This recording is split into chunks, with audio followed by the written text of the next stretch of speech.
मेरा आज की वीडियो का मकसद सेकेंड ईयर फिजिक्स के स्टूडेंट्स को एग्ज़ाम के हवाले से गाइड करना है। मैं लॉन्ग क्वेश्चंस और न्यूमेरिकल प्रॉब्लम्स पे फोकस करूंगा और आपको इस हवाले से गैस दूंगा। अब चूंकि ALP आ गया है, एक्सेलरेटेड लर्निंग प्रोग्राम, और सिलेबस रिड्यूस हो गया है, तो उस हवाले से मैं आपको जो है वो गाइड करूँगा। इस वीडियो के जो टारगेट ऑडियंस है उसमें पंजाब के तमाम बोर्ड शामिल हैं और किसी एक बोर्ड को मैं प्रेफर करके कोई आपको आइडिया नहीं देने वाला, मैं सभी बोर्ड्स को फोकस करूंगा। चैप्टर 12 से स्टार्ट करते हैं। हर सवाल के बारे में मैं ये बिल्कुल नहीं कहूँगा कि ये बहुत ज़्यादा इंपॉर्टेंट है। इवन ये जो फर्स्ट क्वेश्चन आपके सामने शो हो रहा है ये एग्ज़ाम में दो तरीके से आ सकता है और इतना ज़्यादा इंपॉर्टेंट नहीं है, इसके एग्ज़ाम में आने के चांसेस तकरीबन 5% है। गासेस लॉ और उसकी एप्लीकेशंस ये एग्ज़ाम में आ जाती हैं। गासेस लॉ की फ़र्स्ट एप्लीकेशन यूजुअली जो है वो शॉर्ट क्वेश्चंस में आती है और सेकंड और थर्ड एप्लीकेशंस इंपॉर्टेंट हैं लॉन्ग क्वेश्चंस के हवाले से।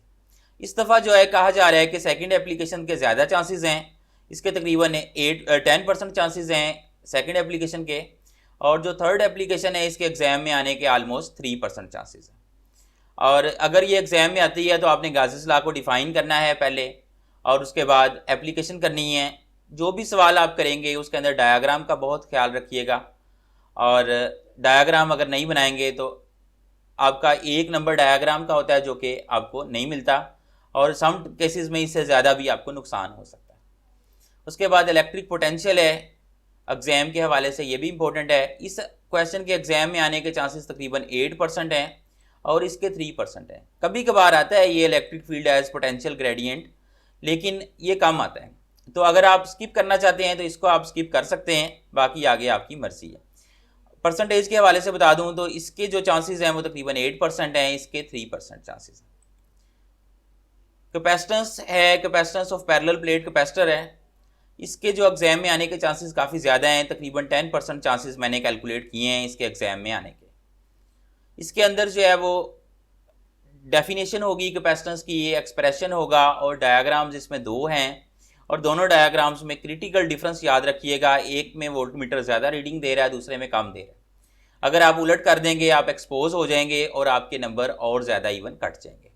तो डायाग्राम का बजाय फ़ायदे के सम केसेस में नुकसान भी हो जाता है, लेकिन फिर भी बनानी चाहिए। उसके बाद energy stored in a capacitor, ये भी इंपॉर्टेंट है, इसके भी एग्ज़ाम में आने के चांसेस तकरीबन 10% हैं और इसके अंदर जो है वो कोई डायाग्राम वगैरह नहीं है, इसमें आपने एक्सप्रेशन पे फोकस करना है और 1/2 एप्सिलॉन नॉट ई स्क्वायर जब तक आ नहीं जाता तब तक आपने इस टॉपिक को करना है। सिर्फ 1/2 CV स्क्वायर तक करके आपने ये नहीं समझना कि आपका टॉपिक कंप्लीट हो गया। न्यूमेरिकल्स के ऊपर आ जाएं तो टोटल 8 हैं न्यूमेरिकल, समझ लें 4 न्यूमेरिकल हैं, 4 एग्जाम्पल्स हैं। उसमें से सिर्फ 12.5 ये जो आपके सामने शो हो रही है ये इतनी ज़्यादा इंपॉर्टेंट नहीं है। अगर आप कोई एक स्किप करना चाहते हैं ये स्किप कर सकते हैं, बाकी जो हैं वो सारी इक्वली इंपॉर्टेंट है। चैप्टर 13 पे आ जाएं। पहला टॉपिक है resistivity and it's dependence upon temperature. इतना ज़्यादा इंपॉर्टेंट नहीं है, इसके एग्जाम में आने के चांसेस तकरीबन 5% हैं। इलेक्ट्रिक पावर है, पावर डिसिपेशन अक्रॉस रजिस्टर, इसमें आप इसको डिफाइन करते हैं, 1 नंबर मिलता है आपको। एक्सप्रेशन ड्राइव करते हैं, उसके 3 नंबर होंगे या 4 नंबर भी हो सकते हैं, और इन सम केसेस डायाग्राम का 1 नंबर होगा जिसमें आपने बैटरी को रजिस्टर के साथ ड्रा करना है। और डायग्राम के अगर मार्क्स ना भी हों इस क्वेश्चन में, तब भी अगर आप डायग्राम बनाएंगे तो इंप्रेशन अच्छा पड़ेगा और उसका आपको फ़ायदा होगा। उसके बाद हमारे पास नेक्स्ट जो क्वेश्चन है जो कि बहुत ज़्यादा इंपॉर्टेंट है वो है व्हीटस्टोन ब्रिज। इसके एग्जाम में आने के चांसेस जो हैं वो तकरीबन 14% है। पिछले क्वेश्चन के चांसेस मैं आपको बताना भूल गया, इसके तकरीबन 10% चांसेस थे इलेक्ट्रिक पावर वाले के, और व्हीटस्टोन ब्रिज के जो चांसेस हैं ये तकरीबन 14% हैं।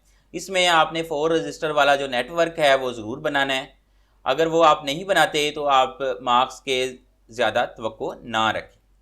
उसके बाद पोटेंशियोमीटर है, ये भी लॉन्ग क्वेश्चंस के हवाले से इंपॉर्टेंट है, इसके भी एग्जाम में आने के चांसेस तकरीबन 14% है।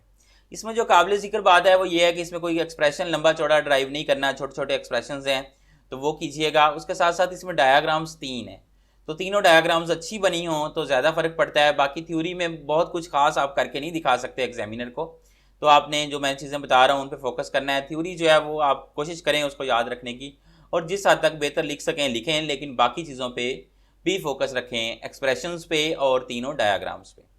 अब न्यूमेरिकल प्रॉब्लम्स पे आ जाएं तो यहाँ पे काफ़ी ज़्यादा न्यूमेरिकल प्रॉब्लम्स नहीं है, ALP के अंदर काफ़ी कम न्यूमेरिकल प्रॉब्लम्स हैं। लेकिन यहाँ पे ये जो चीज़ है कि ये दोनों न्यूमेरिकल्स और ये दोनों जो मैंने ब्लू में शो किए हैं, इनका कॉन्सेप्ट काफ़ी मिलता जुलता है। या तो रेजिस्टेंस से रेजिस्टिविटी निकालनी है या रेजिस्टिविटी से रेजिस्टेंस निकालनी है, तो वो ये आप करेंगे तो आपको इकट्ठे ही समझ आ जाएंगे। और इसके साथ साथ एक इसमें चीज़ होती है कि आपको कोफिशिएंट ऑफ रेजिस्टिविटी दिया हुआ है और आपने उससे रेजिस्टिविटी की वैल्यू फाइंड करनी है किसी और टेम्परेचर पे, तो ये चीज़ें हैं जस्ट यहाँ पे।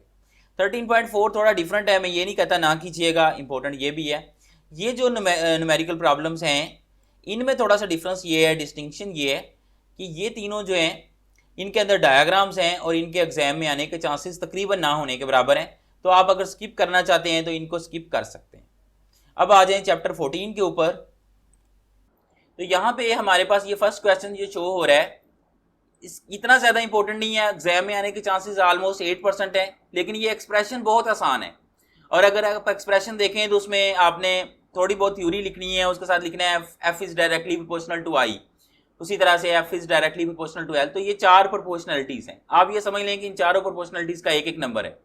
तो आपने इन चारों प्रोपोर्शनलिटीज़ को मार्कर के साथ लिखना है और पेपर में लिखने के लिहाज से तरीका भी बता दिया आपको, और वैसे भी आसान है, तो ये आप कर सकते हैं। उसके बाद ये जो क्वेश्चन है ये बहुत ही ज़्यादा इंपॉर्टेंट है, इसके एग्जाम में आने के चांसेस ऑलमोस्ट 12% है।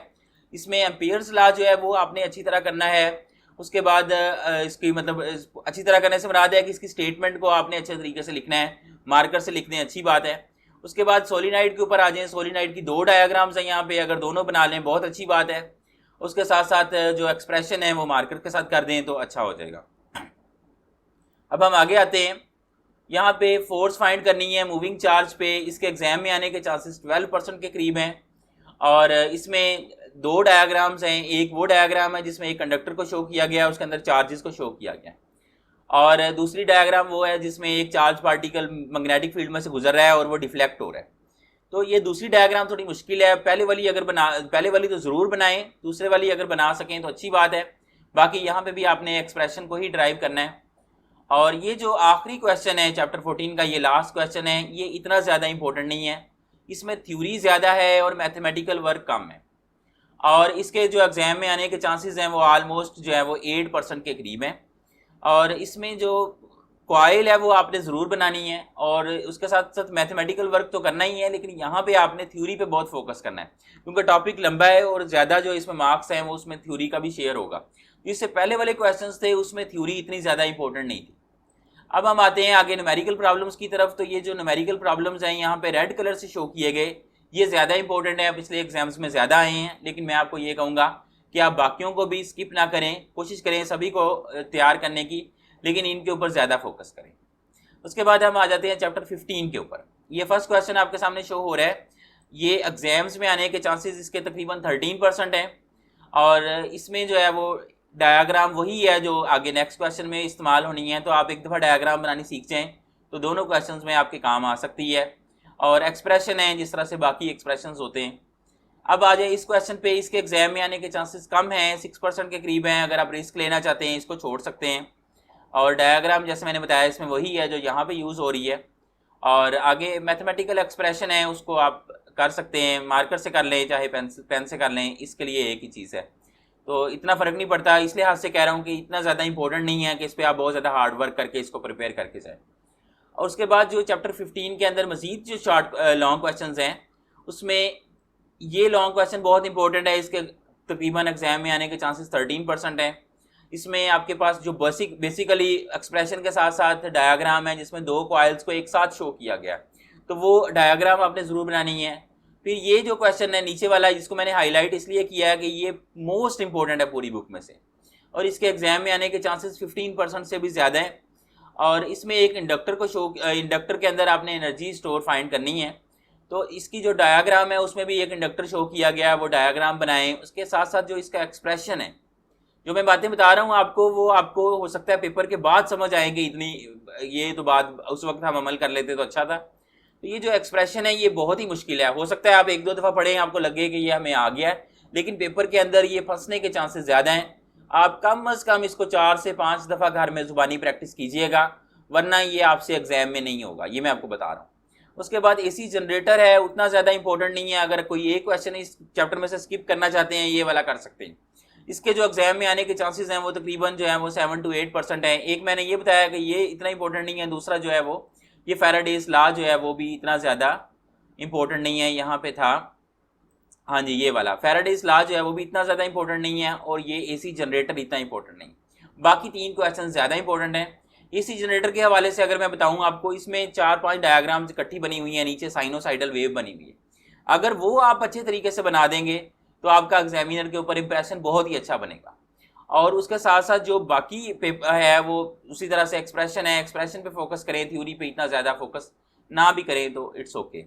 अब आ जाए न्यूमेरिकल प्रॉब्लम्स पे। तो जिस तरह से मैंने चैप्टर 14 में आपको बताया था, हाईलाइट किया था कि ये न्यूमेरिकल प्रॉब्लम ज़्यादा इंपॉर्टेंट है, लेकिन यहाँ पे प्रॉब्लम ये है कि कोई भी ऐसा न्यूमेरिकल नहीं है जो कि पिछले पेपरों में बार बार आया हो।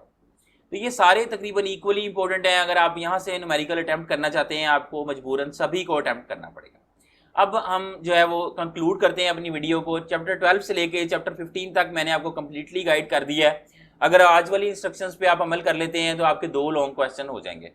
तो तीसरे लॉन्ग क्वेश्चन के लिए आप नेक्स्ट वीडियो का इंतजार करें। अगर आपका इस वीडियो पे फीडबैक अच्छा होगा तो मैं कोशिश करूंगा कि नेक्स्ट वीडियो जो है वो जल्दी अपलोड करूं। तो वीडियो को लाइक ज़रूर कीजिएगा, अगर अभी तक आपने सब्सक्राइब नहीं किया तो वो भी कीजिएगा।